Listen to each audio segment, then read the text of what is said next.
Hello everyone, David here. Today we're doing a bit of a challenge. To give you the backstory, basically I went on holiday recently and I wanted to travel as light as possible, so I didn't take my camera. All I took was my phone. It's an iPhone 12 Pro Max.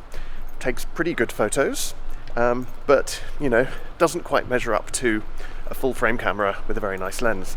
But I finished the holiday and got back and thought, well actually, my photos are very nice. Let's go and meet Jay, who's going to be my opponent in the challenge, and Olya, who has kindly agreed to model for all of the photos we're going to take today. Let's go.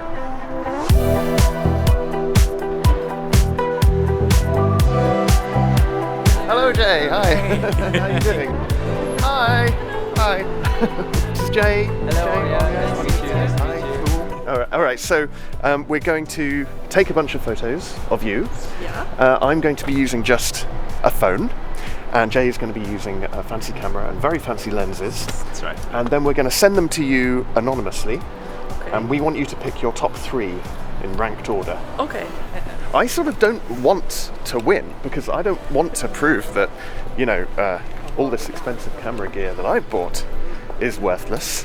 I want to prove that there's still a place for, you know, professional photography and... Yeah. I kind of want to win, so pressure's on me. Pressure's on me.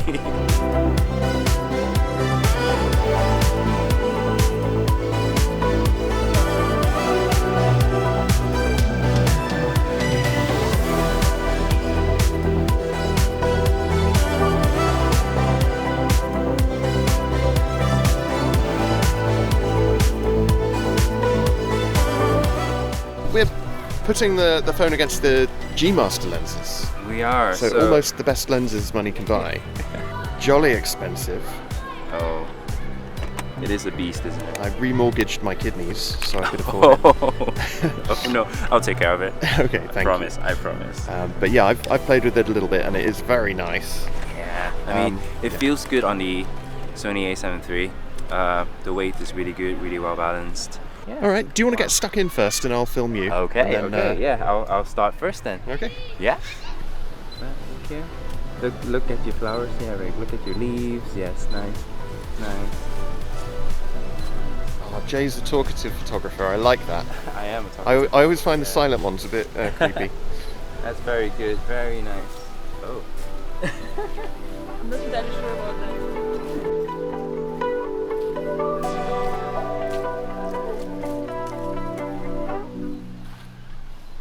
Say a bit to camera? Yeah, say a bit now. Oh, right, cool. Start the recording. I'm going to be using iPhone's portrait mode. So this is the iPhone 12 Pro Max, so not the bleeding edge phone, but then I spent all my money on lenses, so I can't afford a new phone. But I found the portrait mode on iPhones to be really good. You're a bit limited by the focal length though, so you get an equivalent of about 24mm with it set to 1x, and then if you zoom to 2.5x, you get about 65 millimeter equivalent. So I've got 2 focal ranges to work with, and the 1x1 is better because it's using the fatter lens with the slightly wider aperture, and also because we're beginning to lose the light, I'm probably going to want to favour that one myself. So let's go and see what we can do. Yeah, that's cool. Alright. The back as well. Good. Look this way, yeah. Nice. Maybe try from the top. Okay. Yeah. This is a very social media type of photo, which is quite trendy at the moment, obviously. Yeah. Yeah. Good pose. And yeah, I could even try some more like... I don't know. I don't think I was convinced. Just we could use some like leading lines. My way. Okay. Oh, she has ideas. Okay. Okay. Yeah. Oh, this is pretty I mean, cool. this definitely works. I'm literally afraid to move. You don't have to move because I'm gonna have to shoot you as well. Can you turn your head any more to look at me? Like more of the shoulder? Yeah. So that's another thing I'm really limited by. If I go too far away, then portrait mode can't lock on, which makes that just look like a crappy phone photo.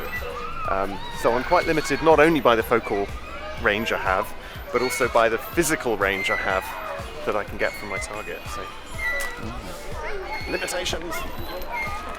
Well, the lens is amazing. It's quite fast. The focus is quite fast. The bokeh so far is amazing, and the autofocus is very fast. So, yeah, what you would expect from a 1.2. Yeah, it's pretty good. It's impressive when you think the focal, like the depth of field, is probably a centimetre thick. Yeah. Or maybe less. Yeah. And it's still locking on.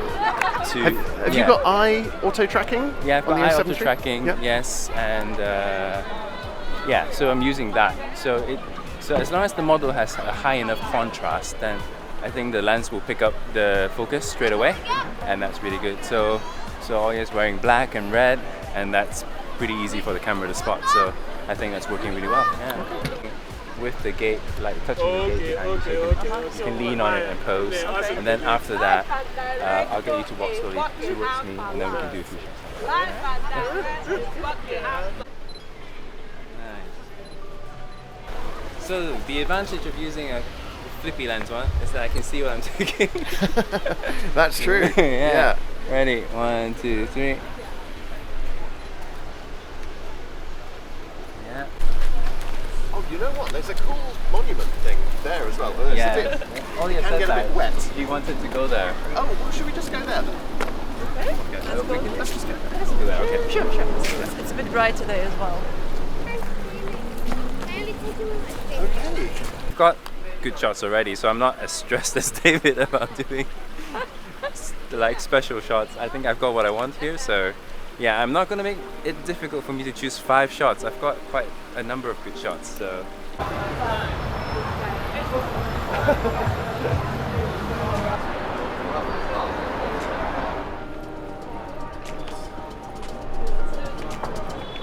just going to start editing some of the footages now, and yeah, so we'll see you shortly, see how it goes. So I'm going to edit on the Lightroom on my MacBook Pro, and David, when he comes back, he's going to edit on his phone, so that's also a comparison between editing the photos as well. So yeah, so we'll see, it'll be fun.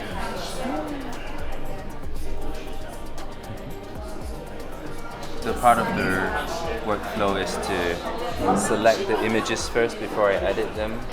Yeah, I've got a lot of pictures to choose from, so Altogether, I've snapped 962. So, but obviously not all of it's going to make the cut, but I have to choose 5 from it, so yes. okay, so I'm going on to phase 2 of the editing. I've been through all the pictures and I picked my favourites, and I've got it down to about 20. So now I'm going to go into Snapseed. I'm going to do this entirely on the phone, and I'm going to open from device and go to the favourites album, where I can trim it down a little bit more and then open some of these up and try editing the shot as well. I'm adding a bit of contrast because I find that usually makes it look a bit more pro, like the photo has a bit more bite to it. And in Snapseed you have this quite amazing tool called Portrait, and this gives you access to like a face spotlight, skin smoothing and eye clarity. And I mean, you can make this look ridiculously airbrushed if you want, but I'm going to try and make it look somewhere more natural as well. And yeah, these are all filters that are just built straight into Snapseed, so you end up with something pretty nice. I've airdropped the photos, my 5, from my phone to my laptop, and Jay's airdropped his 5 from his laptop to my laptop. I'm now putting all 10 in a folder, and I'm going to randomly rename them so they're in a completely jumbled up order. And then I'm going to WhatsApp them from the laptop to Olya's phone, where she's going to look through them and pick her top 3. So, you ready? Exciting. I am.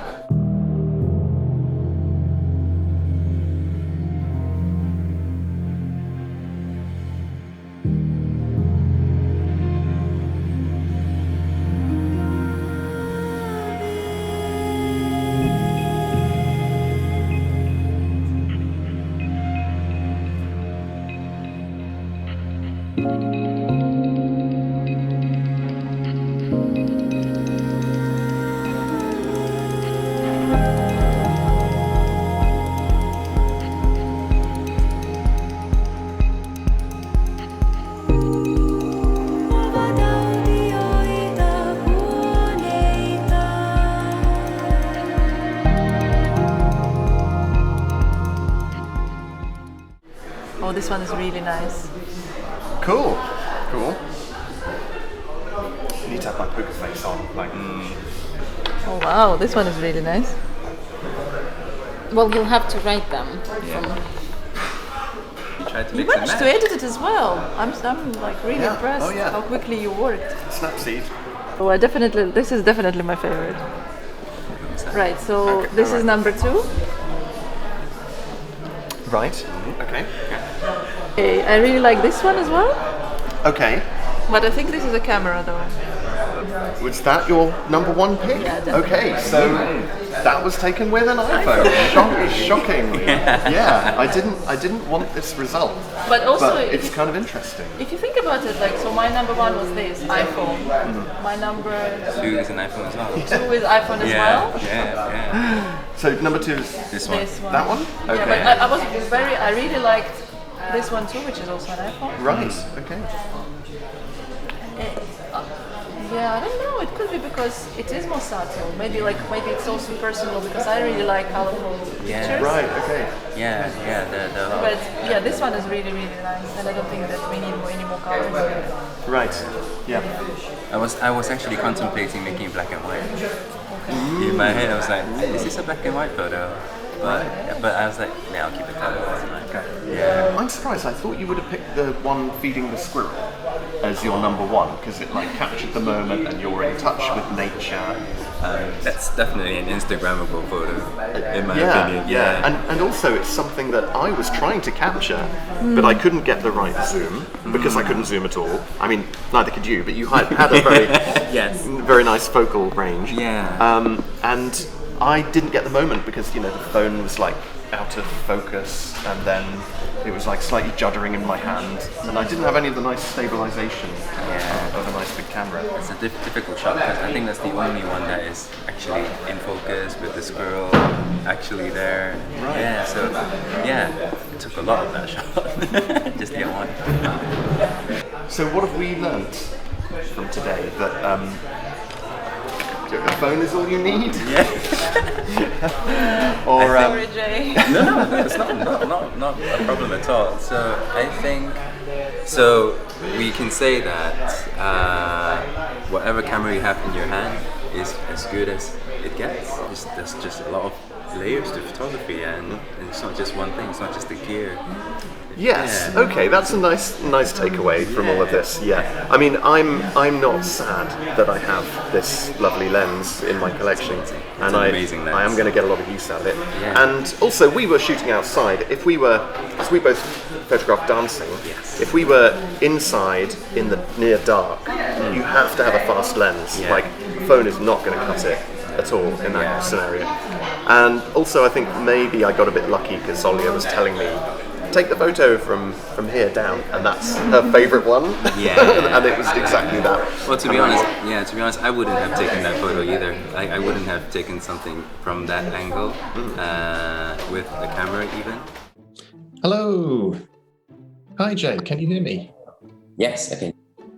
Cool. I don't know if you've been watching like the results after we made a post and asked everyone to vote. Like, have you been keeping track of that? It's pretty interesting, the reasons they put down as well. So I didn't keep track, obviously, of which photo is like their favorites or anything, but I leave that to you. So yeah.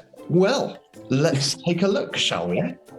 So, in third place was photo I.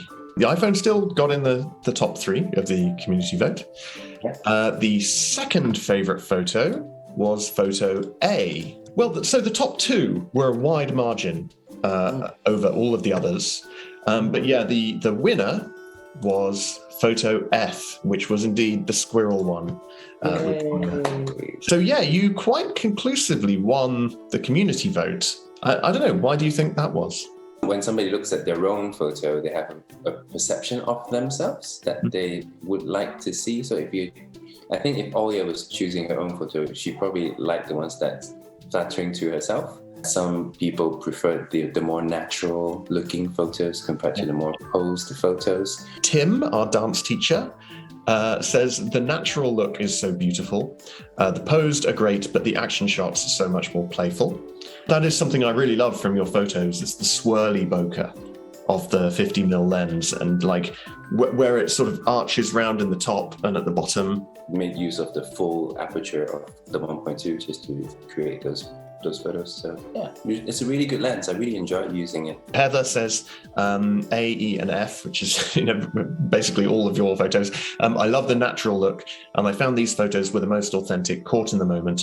Also good composition and nice focus to background blur ratio. And Keelan says, high-fiving squirrel is a fun and interesting shot. A is lovely autumnal but unforced. I also looks natural. So actually the iPhone photo that people liked the most was kind of the more natural one. My sort of like main takeaway is that, like a camera will help you so much, like nail focus, nail the shot, accommodate for things like movement and poor lighting conditions. But you can still get a good photo with a phone. Like if you get a little bit lucky with the, your alignment of the subject and the background and distances. So yeah, I don't see phones completely replacing cameras yet, fortunately. But actually, I think that might be the other way around. Yeah. Because phones are definitely so much more convenient, and it's in your pocket. Yeah. And nowadays you have like wide angles, portrait mode, night mode, and things like that, where it can accommodate a lot of different like settings. It's definitely favoring with regards to everyday use or casual photography. Phones are definitely the go-to at the moment. It's only when you want to do something more heavy or like a project or a client business, weddings, events, then you go to the SLRs and cameras. Yeah, I think you're right. Cameras are becoming more speciality, aren't they? Like they're kind of filling a niche rather than being the only way to take photos. Yeah, no, definitely whatever is in your hand to capture a moment is the most important tool, I suppose. The title of the video is, iPhone versus GMaster. So who won? I would favor the camera and the lens because the quality of the photo is so good. The separation of the subject and the background, the ease of use, fast focus. I mean, the community did vote for a GMaster photo. If we have to say there's a winner, I'm going to say that, real cameras won. GMaster is just one kind of lens on Sony cameras, but I think the cameras won overall. But I do consider it like a bit of a minor victory for phones as well, in that they can even compete. I felt like it came down quite a lot to style in the end, because you have that very wedding photographer style. You like capturing the moments where people are looking off camera, yes. Or kind of it can be quite intimate, like you're learning something about that person. And I do like the photos where it's just like walloping you over the head with contrast and saturation, and it's like, almost like graphic design. So that I think our two different styles were on display here as well, and it's interesting to see those. And it seemed to draw out emotion as well. Like you're actually watching someone doing something, and it tends to take off the intensity of someone looking straight into the camera. That kind of thing. I don't know. It's just how I feel. But yeah, that's kind of my style for weddings and even like lifestyle photos. Well, thank you very much for coming down to do this challenge, and I hope it was entertaining to anyone watching. And thank you as well, Olya. Thank you. Thank you so much for having me. I really enjoyed it. It was so much fun. So, if you enjoyed this video, please subscribe. No, wait, I've done it wrong. If this video was entertaining to you, then please leave me a like down below, and you can help me out by subscribing to my channel as well. Okay, see you next time. Oh, can we all wave? Bye.